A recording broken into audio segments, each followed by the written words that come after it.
Welcome to the Deep Dive. Today we're taking a look at something pretty significant in Indian cricket. Mm. We're talking about the retirements, both reported and now confirmed, of two absolute giants of Test cricket, Rohit Sharma and Virat Kohli. Yeah, huge news. And to really get into it, we've pulled together reports from all over, sources like NDTV, Cricket.com, Mint, Cricket, The Times of India, plus some really good analysis from CricBuzz and Akash Chopra on YouTube. Exactly. So our goal here is to sort of unpack the circumstances, Yeah. because it sounds like the story behind each retirement is, well, quite different. And we want to explore the impact, both immediate and maybe longer term on the Indian Test team. Plus, naturally, there's already talk about future leadership, so we need to get a handle on that too. Okay, let's start with Rohit Sharma. Right. So with Rohit, the thing that really jumps out is the reported role of the BCCI, the Indian Cricket Board. There was a Dainik Jagran report, which NDTV picked up, saying the board had basically told Rohit his Test career was over, even before he actually announced anything publicly. That's quite direct. It really is.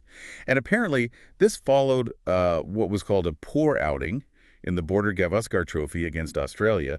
It even mentions he dropped himself for the Sydney Test. That paints a picture, doesn't it?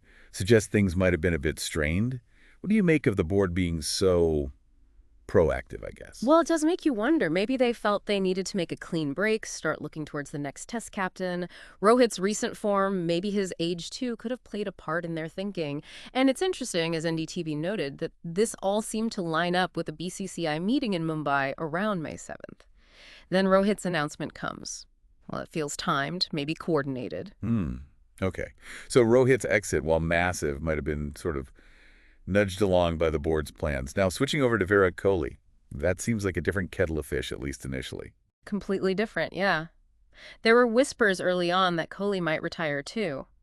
But the interesting part, highlighted by both NDTV and Mint, is that the BCCI reportedly asked him not to. They urged him to reconsider, especially with that big England tour coming up. So they clearly still saw him as vital for the Test side. Why do you think they pushed for him to stay, especially for England? That's a good question. Probably his experience, right? His record in England is pretty solid. He's just such a key figure in those big overseas series. And his whole aggressive approach often sets the tone. But in the end, like you said, it was his decision. It was May 12th, 2025. He put up an Instagram post making it official. Cricket.com, Mint, Cricket, Times of India, everyone covered it. It's the modern way, isn't it? Direct to the fans. And the message itself, it sounded very personal, talking about 14 years in whites. The journey, he really stressed how deeply personal Test cricket felt to him. The grind, the tough innings. Yeah, you could feel the reflection in his words. Said it wasn't easy, but just felt like the right time. Lots of gratitude for the game, teammates, fans. And that sign-off, #269, his Test cap number. That was a nice touch. Really grounded his whole career in that one number. It really was. And the career stats, just incredible. 9,230 runs, 30 hundreds, 31 50s. And he leaves as India's most successful captain in Tests. The numbers alone are staggering. And remember his last series, that Border Gavaskar Trophy in Australia 2024-25. He got that 100 in the first Test, which was great, but the Times of India mentioned the rest of the series was pretty tough for him. Maybe, just maybe, that factored into his thinking too. Yeah, could be. Yeah. And you saw the reaction straight away, didn't you? David Warner commenting on his Instagram, congratulating him on a marvelous career. Yeah. Cricket reported that. Shows the respect he has, even from rivals. Definitely. And it's important, as Mint pointed out, he's not hanging up his boots entirely. He's still playing ODIs, aiming for the 2027 World Cup. So it's a shift, not a full stop. Okay, so let's circle back to the BCCI for a sec. The contrast. It's really noticeable, isn't it? They seem to sort of manage Rohit's exit, but then tried hard to keep Kohli. NDTV calling Kohli's decision personal kind of highlights that difference.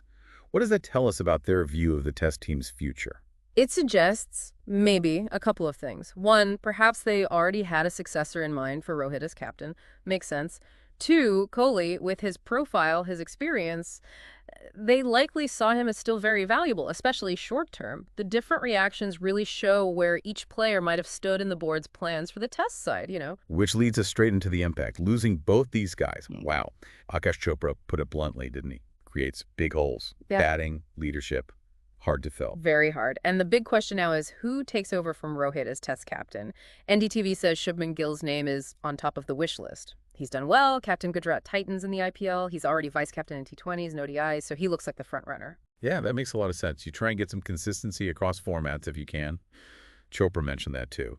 Suggested India might lean towards Gill, partly because he's already ODI vice captain, Yeah. trying to limit the number of different captains. Although Crickbuzz threw another name into the mix, reminding us Jasprit Bumrah was talked about before. But, his injury in Sydney a while back, the time he missed, maybe that changed things for the selectors. And Chopra had that interesting point about bowlers as captains. It's tricky, isn't it? Managing your own workload. Do you bowl yourself too much? Or maybe not enough in key moments? It's a different dynamic. Exactly. So Chopra thinks it probably is leaning towards Gill. Makes sense with the existing roles.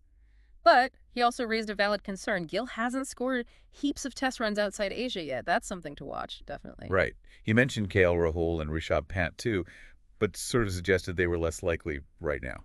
So, yeah, seems like Gill is the focus. Okay, let's shift gears slightly. Let's talk about Kohli's legacy in Test cricket specifically. It's immense.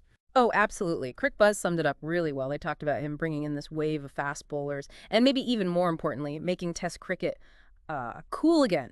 Right when T20 was exploding, that's a huge cultural impact. Totally agree. And his fitness levels. As captain, he just dragged the whole team's standards up. That intensity, that drive, it was infectious, wasn't it? And the results followed. Crickbuzz listed some milestones. First series win in Sri Lanka for 22 years. First Indian captain to win 2 tests in the West Indies.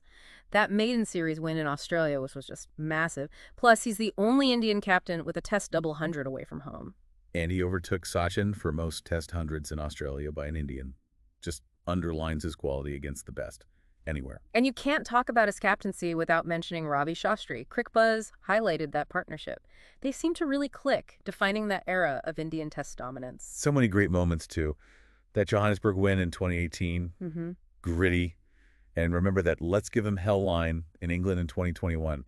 Pure passion. That's Kohli. Absolutely. He finished as India's most successful test captain, most wins, most double tons by an Indian captain too, led them to 2 World Test Championship finals. Okay, they didn't win either, but getting there twice shows consistency at the top level. The Times of India also emphasized his aggressive style, the fitness focus, key factors in getting India to #1 in the ICC rankings. He really shaped that era. So, wrapping it up for you listening, 2 absolute pillars of Indian Test cricket stepping away. Rohit's exit. Seems like the board had a hand in the timing, maybe the decision itself. Virat Kohli's felt more personal, his own timing, even though the board apparently wanted him to continue, at least for the England tour. Yeah, it's a massive moment of transition, no doubt about it. Leaves some big questions hanging. Who leads the test side now? How does that batting order look, especially heading into a tough England series? Lots to figure out. And that brings us to a final thought for you. As India moves into this next phase, how do they do it? How do they honor these incredible legacies while also building a new identity? Finding the next leaders, the next match winners for Test cricket, and, thinking bigger picture. What does losing these 2 huge stars mean for Test cricket's popularity in India long term? It's something worth pondering.